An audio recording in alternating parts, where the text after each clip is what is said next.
You could be losing hundreds of dollars from your NZ super payment every fortnight, and the reason has nothing to do with your eligibility. It's sitting quietly on a form you may have filled out years ago and never thought about again. If you're getting NZ Super right now, or you're about to start, this is one of the most important videos you'll watch this year. I'm David, and you're watching New Zealand Pension Plan, the channel where we break down NZ Super, government support programs, and important updates that could affect your finances, so you can make informed decisions and make sure you're receiving every entitlement you may qualify for. Today, we're talking about your tax code. Not the most exciting two words in the English language, I know. But stick with me, because by the end of this video, you're going to understand exactly why two people who qualify for the exact same NZ super payment can end up with very different amounts landing in their bank account. And more importantly, you'll know how to check your own situation and make sure you're not one of the people losing money without realizing it. Let's start with the headline numbers because these are the ones you need to know.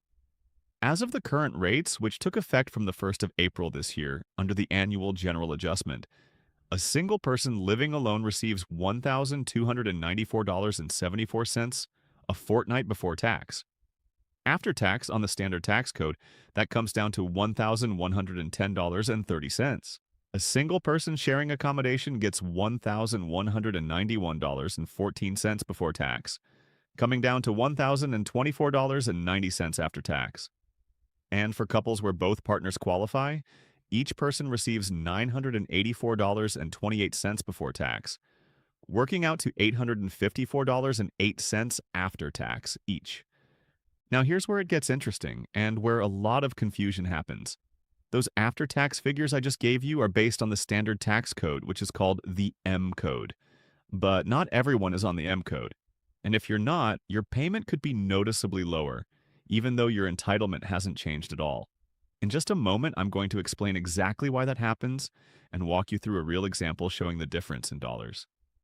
But first, I want you to understand something important, because this is where a lot of misinformation creeps in online.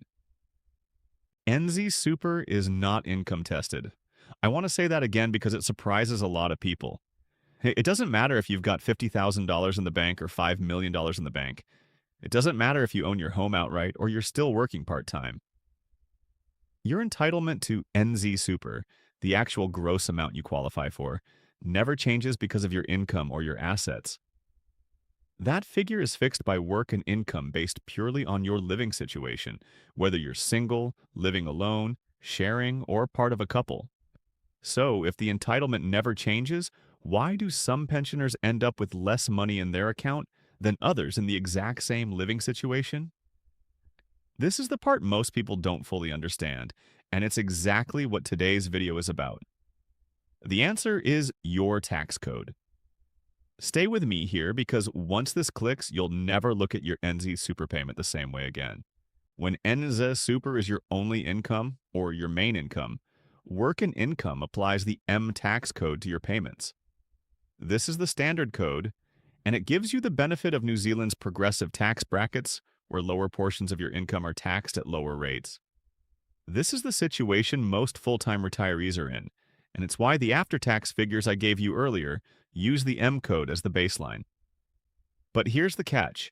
If you've got other income on top of your NZ Super, maybe you're still doing some part-time work, maybe you're renting out a property, maybe you've got investment income or dividends coming in, then work and income can no longer treat your NZ Super as your only source of income. Your NZ Super then gets taxed using what's called a secondary tax code, and secondary tax codes work very differently. Let me give you a real example because numbers on their own can be hard to picture, but a real scenario makes this click instantly. Let's say you're a single person living alone, receiving the full NZ Super entitlement. On the M code, your after-tax fortnightly payment is $1,110.30. Now, let's say you take on some part-time work, maybe a few shifts a week, and that additional income means your NZ Super needs to be taxed using the S secondary code instead. On that same gross entitlement, your after-tax payment drops to $1,068.30. That's a difference of $42 a fortnight. Over a year, that's more than $1,000, and I want to be really clear about something here, because this is where some of the alarming claims you might have seen online get it wrong. This isn't the government secretly cutting your pension. Your gross entitlement hasn't moved a single cent. What's happened is that your total income across two sources has pushed you into a different tax treatment. And that's simply how New Zealand's progressive tax system is designed to work when you've got income from more than one place. But here's why this still matters enormously to you, and why I wanted to make this video. Even though it's not a secret cut, it is something that catches a huge number of pensioners completely off guard because nobody explains it to them clearly. They see a smaller number landing in their account, and they don't know why. And in some cases, the consequences are even bigger than the example I just gave you. In a moment, I'm going to walk you through the tax code that can genuinely catch people out in a much bigger way, one that could see you taxed at nearly half your income. So keep watching, because this next part is something every single person watching needs to hear. Let's talk about Inland Revenue's secondary tax code brackets, because this is the technical detail that explains everything. If your total income across all sources, including NZ Super, sits under $15,600 a year, the secondary code SB applies, taxed at 10.5%. If your total income is between $15,601 and $53,500, the S code applies, taxed at 17.5%. Between $53,501 and $78,100, it's the SH code, taxed at 30%. Between $78,101 and $180,000, it's the ST code, taxed at 33%. And above $180,000, it's the SA code, taxed at 39%. Now here's the detail that genuinely shocks people, and it's the one claim in this whole topic that I can verify as completely true, not partially true, not misleading, completely true and confirmed by Inland Revenue directly. If you don't provide the correct tax code information, if there's no IR 330 form on file, or your tax status hasn't been confirmed, Inland Revenue applies what's called the no notification rate. That rate is 45%. 45% of your income taken in tax simply because the right paperwork wasn't filed. Take a moment to consider whether this could apply to you, especially if you've recently changed jobs, started a new source of income, or if you're not entirely sure what tax code is currently sitting on your file with work and income. This is genuinely one of the easiest things to fix, and one of the costliest things to leave unchecked. So let's talk about what you should actually do about all of this, because I don't want you walking away from this video just feeling worried. I want you walking away knowing exactly what action to take. The first thing to check is what tax code work and income currently has on file for your NZ Super. If NZ Super is genuinely your only income, you should be on the M code. If you've started any other income, whether that's part-time work, rental income, investment income, or anything else taxable, you need to let work and income know straight away so they can update your tax code to the correct secondary code. This isn't something that happens automatically just because your circumstances changed. You have to tell them. There's also an important point here that trips a lot of people up, so listen closely. If you've got two income sources and both of them are coded as M, that's actually a mistake that works against you in the opposite direction.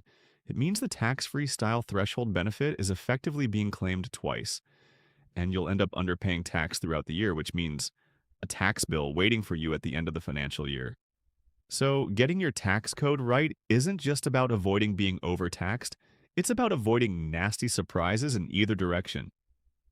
Stay with me, because there's one more area I want to cover, and it's one that causes a lot of genuine confusion out there, especially among people who've worked overseas during their lives.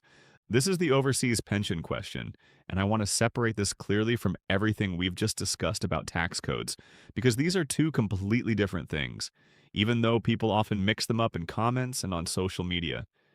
If you or your partner qualify for a pension from another country, that overseas pension can directly affect your NZ Super through something called an offset. This means your NZ Super payment may be reduced by the amount of the overseas pension you're entitled to. This is not a tax code issue. This is a separate eligibility and entitlement rule, and it's something Work and Income's International Services team deals with directly.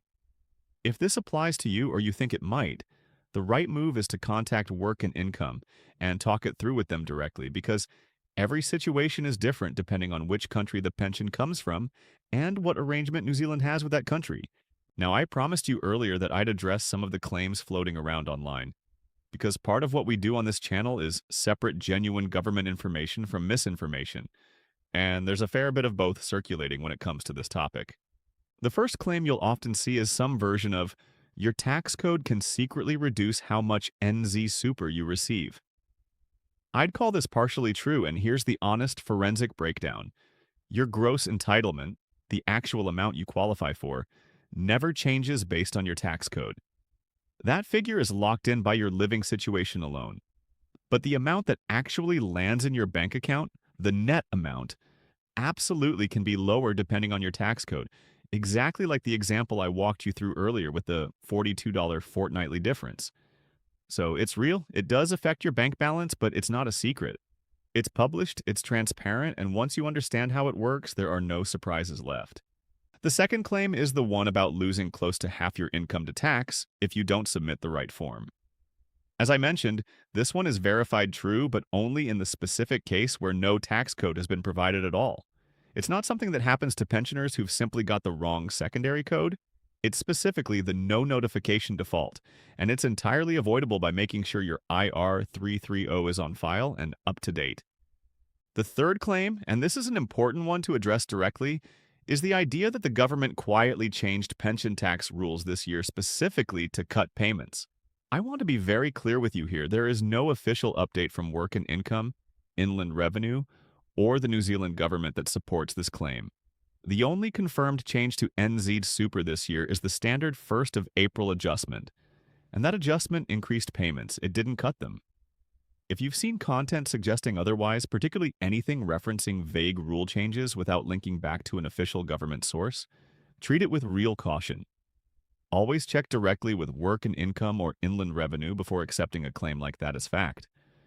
Before we wrap up, let's quickly run through the payment side of things because I know a lot of you watching want to know exactly when to expect your money.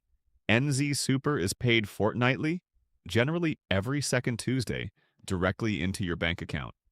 Following the 1st of April adjustment this year, because that date fell partway through a payment period, the payment in early April included only a partial increase, with the full increased rate appearing from the payment in late April onwards. Rates are reviewed every single year on the 1st of April, in line with movements in the average wage under the New Zealand Superannuation and Retirement Income Act. So you can expect the next review to take place on the 1st of April next year. Let's bring this all together because I want you to leave this video with absolute clarity, not just information. Your NZ Super entitlement is fixed, and it's not affected by your income or your assets.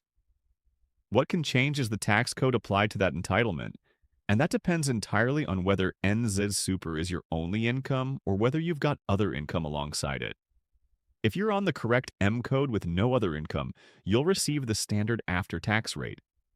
If you've taken on other income, your NZ Super needs to move to the correct secondary code, otherwise you risk either underpaying tax and facing a bill later, or in the worst case, falling into the 45% no notification rate simply because the right form wasn't filed. Make sure you're not missing out on the payment you're entitled to, and make sure you're not accidentally paying more tax than you need to, simply because of a form that was never updated. If there's any doubt at all about which tax code is currently applied to your NZ Super, the safest thing you can do is contact Work and Income directly and confirm it. It takes a few minutes and it could save you a real amount of money, both this year and every year going forward. If you found this update helpful, make sure you subscribe to New Zealand Pension Plan. I'm David, and my goal is to help you stay informed about NZ Super, WINZ, MSD, and every important government support update that could affect your finances. Thank you for watching, take care, and I'll see you in the next update.